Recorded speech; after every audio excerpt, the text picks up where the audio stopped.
First District Councilwoman Monica Gonzalez. Present. Second District Councilman Lenny Francisci.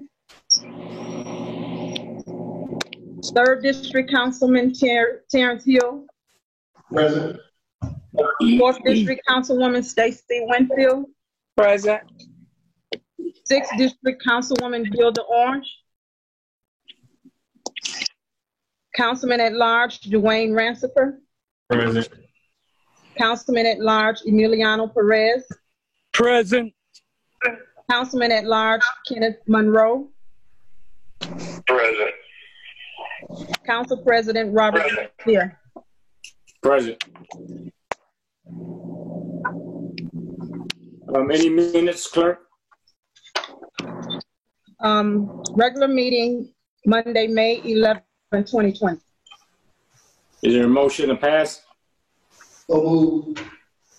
Moved by Terry Hill, second by Councilman Rancifer. Any questions?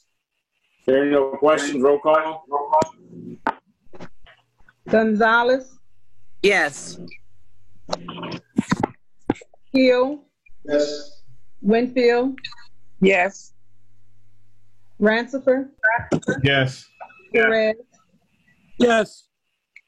Monroe, Yes. Garcia. Yes. Any communications from the mayor? No. Any communication from department heads? Yes. Accounts payable warrant 052620CC, 060820CC, 060820LA, 061220CC. Is there a motion? So moved. Moved by Councilman Rancifer, second by Us. Councilman Hill. Any questions? Hearing no questions, roll call. Gonzalez, Yes. Hill, Yes. Winfield, Yes. Rancifer, Yes. Perez, Yes. Monroe, Yes. Garcia. Yes. Payroll warrant biweekly 052920. Is there a motion? So moved. Moved by Councilman Rancifer, second by who? Second. Second by Emilio Perez. Any questions on the payroll warrant? Hearing none, roll call. Gonzalez, Yes. Hill, Yes. Winfield, Yes. Rancifer, Yes. Perez, Yes. Monroe, Yes. Garcia. Yes. Just a reminder, please, please go in and sign those accounts payable warrants and the payroll warrants as soon as possible. I know it's been taking a little bit of time to get that done, but this will be our last Zoom meeting. But these accounts payable, if you could go in and sign them as soon as possible, we appreciate it. Any committee reports? There are no committee reports, board reports. There are none. Any ordinance on first reading? Yes, ordinance 20-0007, sponsored Councilman Emiliano Perez. An ordinance of the Common Council of the City of East Chicago, Indiana, requiring all persons entering public places and city government buildings within the City of East Chicago to wear face coverings to prevent the spread of coronavirus disease. Is there a motion? I make a motion. Motion made by Councilman Perez. Is there a second? Second. Seconded by Councilwoman Winfield. Any questions on the motion? I have a comment, Mr. President, if I may. Yes, you got the floor, Mr. Perez. I wish I could take credit for introducing this ordinance, It was actually brought to my attention by a couple of seniors from the community describing their experience at the stores in East Chicago. And, you know, a couple of the stores are doing a really good job, but a lot of them are not. They've got really tight aisles. And they asked me if we could do something from the council to give them a little bit of relief. You know, people don't respect a 6-foot space or, you know, wear masks. And so I think it's good for people who have pre-existing conditions or for the elderly who are vulnerable to feel safe in our stores and in our government buildings. And so I asked my fellow council members to support this for the vulnerable in the community that are afraid to speak up and ask somebody to give them space or, you know, something along those lines. So I ask for your support. Thank you so much. Any other questions? Yeah, the only question I had is that I know is, which would be hard to do, is the enforcement.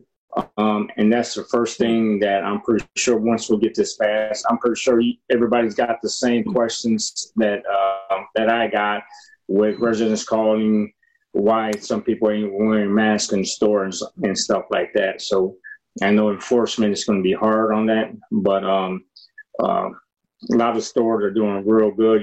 They got signs at the windows saying that you can't come in without a mask, but they're doing a good job. And mostly everybody I see does wear a mask, but this is a good ordinance. Any other questions? Mr. President, I just want to piggyback on that. I agree with you, right? Always it's about enforcement, but I think to give the residents the tools to you know, that, hey, they can make a call to if a particular store is not, you know, is habitual about doing it, and then if they place a call into the health department or something, or, you know, or even the police department, then we can do a spot check on that particular business. Mm-hmm. But like anything else, you know, people are going to get away with, you know, what they get away with. But I just mm-hmm. think that we put something on the books. And just so my council members know, the ordinance would expire when the emergency expires from the governor. So it's not forever. It is just during the declared emergency. So I should have mentioned that because that may be a little more palatable for everybody. Thank you again. Yeah. Councilwoman Gonzalez? No, he basically answered my question. Thank you. Any other questions? Hearing no questions, roll call. Gonzalez? Yes. Hill? Yes. Winfield? Yes. Rancifer? Yes. Perez? Yes. Monroe? Yes.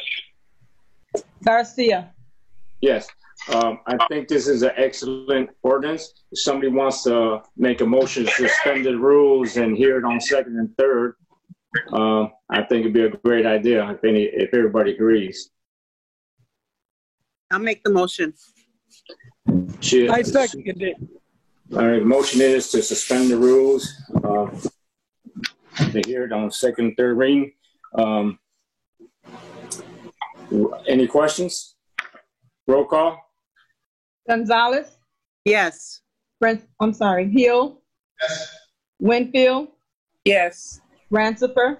Yes. Perez? Yes. Monroe? Yes. Garcia? Yes. Now I just need a motion to hear it on second and third reading. I'll make a motion to hear it on second and third reading. I second it. Motion made by Ms. Winfield, seconded by Ms. Gonzalez to hear ordinance 20-0007 on second and third reading. Any questions? No questions. Roll call. Gonzalez? Yes. Hill? Yes. Winfield? Yes. Rancifer? Yes. Perez? Yes. Monroe? Yes. Garcia. Yes. Any ordinance on second or third reading? No. Old business. Old business. I have one old business. I'm gonna bring up the towing ordinance on this next meeting. It's gonna be under my name with a few changes. Just want to let everybody know. Any other old business? New business? Mr. President. Yes, Councilman Hill. Yeah, I'd just like to thank the school city of East Chicago for this weekend. They had a wonderful graduation weekend. Matter of fact, Friday they had a tremendous parade, man. It was really outstanding. And then the graduation, which they conducted yesterday, I think they coordinated real well. Everything flowed. So I just take my hat off to the school administration and of course with the city government to make that real successful in the 2020 class of East Chicago Central. Any other new business? Clerk, go ahead, Ms. Gonzalez. I know we're getting to the point where we're going to start having in-person meetings. I've contacted Sandra, and I also have to contact Diana Burns to learn exactly how we're going to conduct our meetings. I don't think the council chambers are adequate. I think we need to be more spaced out. So I'll get some feedback from Diana Burns, as well as try to find out where exactly we can have our meetings and be safe at the same time. Thank you. Any other new business? I got one. Clerk, Vivian, do you have that? Do you have that petition with you? Reference the gas station? No, I don't. All right. I had Vivian email the council as a whole with this petition. This petition is with some citizens from the East Calumet section. And I'm going to read the petition. It says, "This is a petition that we, the people of East Calumet section, are against a gas station on the southwest corner of Chicago Avenue and Euclid. We know it will bring crime, loitering, panhandling, and loud music, etc. There's also a school across the street, and the traffic the gas station will bring will endanger the children in the area. We ask that the East Chicago government will reject the gas station being built at this location. Please take our petition seriously. Sincerely, the citizens of East Calumet section of East Chicago," and it has 60 signatures. I had Vivian email everybody on this this petition. I had a couple of residents came to my house to talk to me about this. There was no notices sent in the area. Reference this gas station. It is a concern of mine. I know the other gas station that was on Kennedy was always issues and problems at that location, but there was no notifying the residents in that area. That's a concern of mine.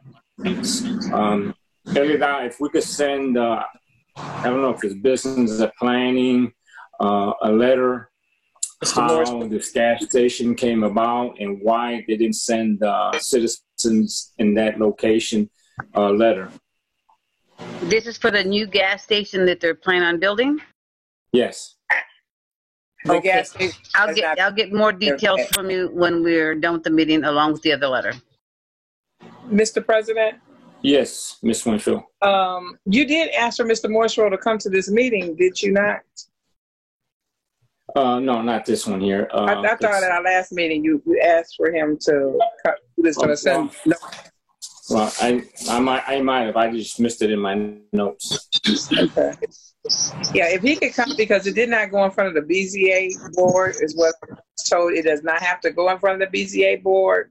I also have been speaking with the residents in the 4th district that they are very upset about the gas station, but I also asked if he would be able to come in front of the council and speak, because I'm pretty sure they're touching bases with a little bit of everyone concerning it. And it had passed through the planning commission. he would be able to explain more about the zoning. So we could put that on our agenda for our next meeting. And hopefully at that meeting, we'll be back in the council chambers. Is that true? Yes. The council chambers are another location that might be suitable for health and welfare for the council and for the public. Attorney Buscemi, and maybe this is something we have to look at in the future in the ordinance, because I think what I was told that since that was already zoned for business, that they didn't have to get permission. And maybe we need to change that in the ordinance that at least a notification still needs to go out to the public and also to the council.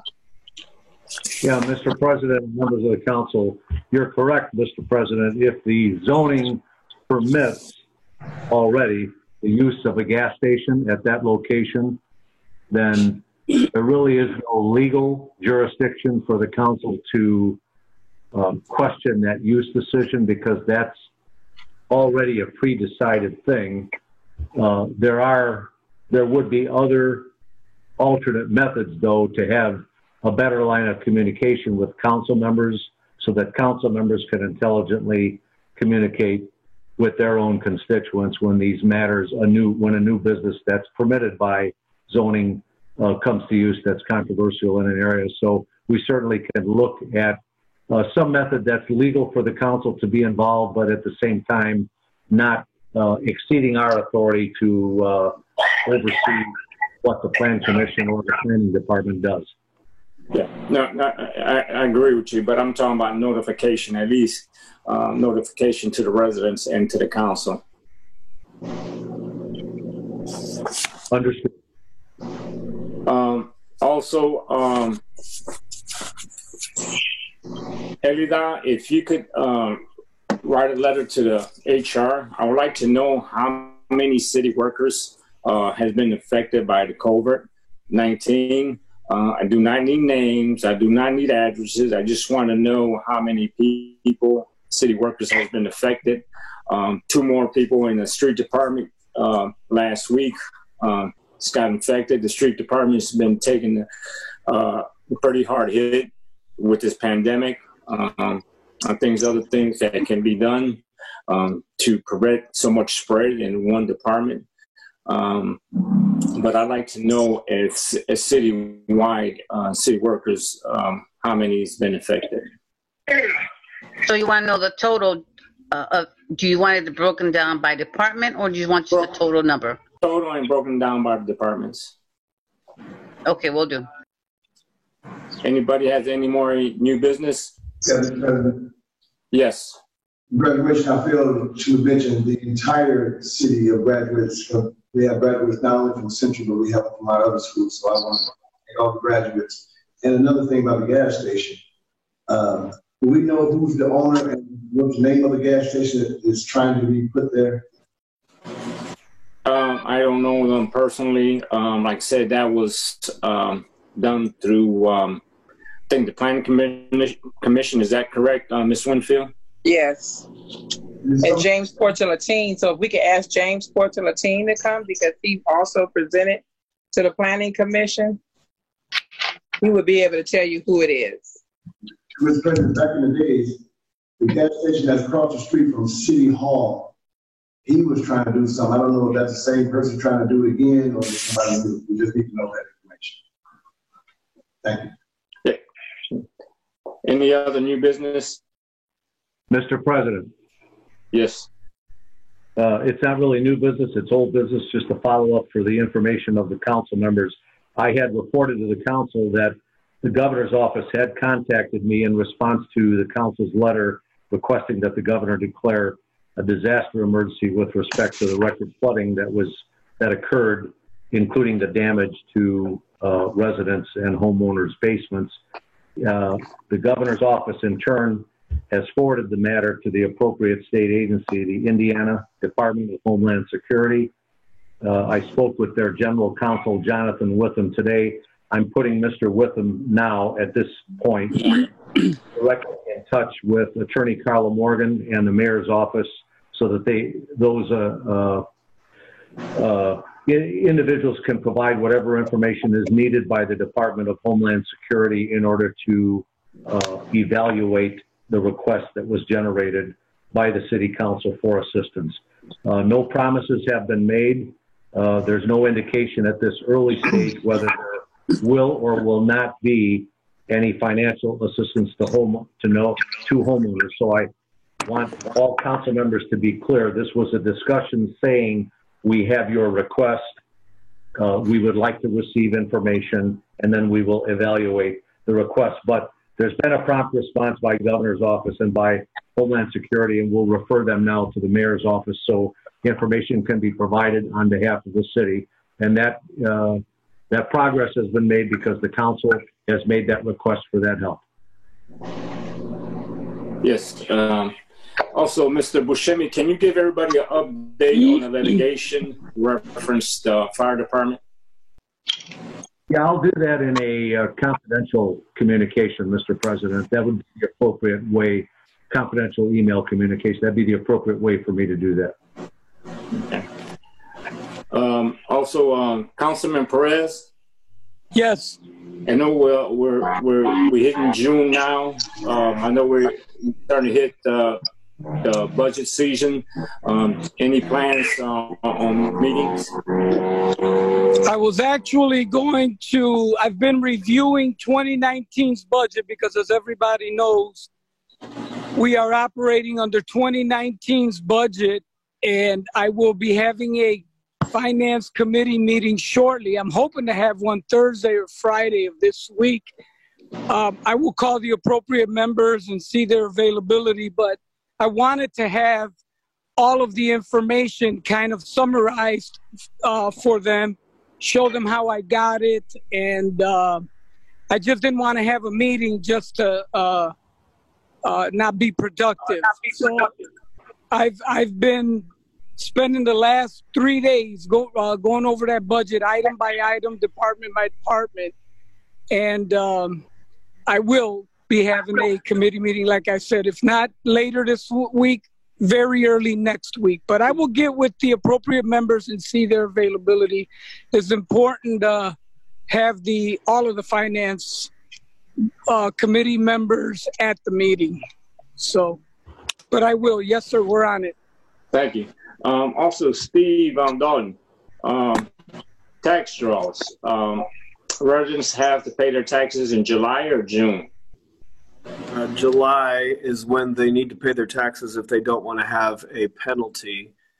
If they have escrowed taxes, Robert, they would have already paid them in May. So we will see some taxes distributed in June to the city from the normal escrowed taxpayers, and we'll see a synchronization of the remainder of the summer taxes in August after that July deadline. All right. Can you give us an update if they do disperse anything this month? Absolutely. Yeah. Any other new business? Any other new business? Not hearing them. Public expression. Do we have any public expression out there? I know we have some people that logged on hearing our meeting. This is your chance for public expression. Yes. Yes, I do. My name is Elizabeth Palacio. I live over here in East Chicago by Central. I just also want to give a shout out to all the graduates that did a fabulous job this year. But on Saturday morning, I woke up to a lot of graphite on my lawn furniture, on my car. I know we're not running the mills right now, not too much BP either, but I don't think we should have this. I know I live over here right by Central High School, so I know whoever lives over on this area had some kind of graphite on their cars and on their things. I know it's an everyday thing when you're running mills, but we are not running mills. So what are they spewing out as we sleep? Because there's a lot of family members and friends of ours that sleep with the window open, the fan pointing in, and then, but that's just not healthy for us not being able to, not the mill's not working, BP's not working that much, and so why do we have so much graphite in the air? That's my thought. Thank you. Thank you. Any other public expression? This is your time for public expression. I need you to state your name and your address. Public expression.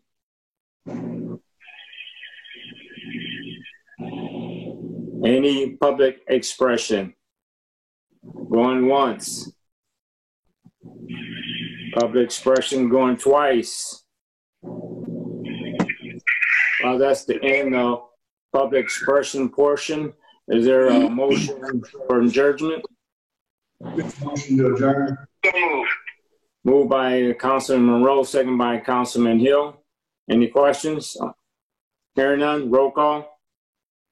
Gonzalez, Yes. Hill, Yes. Winfield, Yes. Rancifer, Yes. Perez, Yes. Monroe, Yes. Garcia. Yes. Like I said, our next meeting should be in person. Everybody have a good night.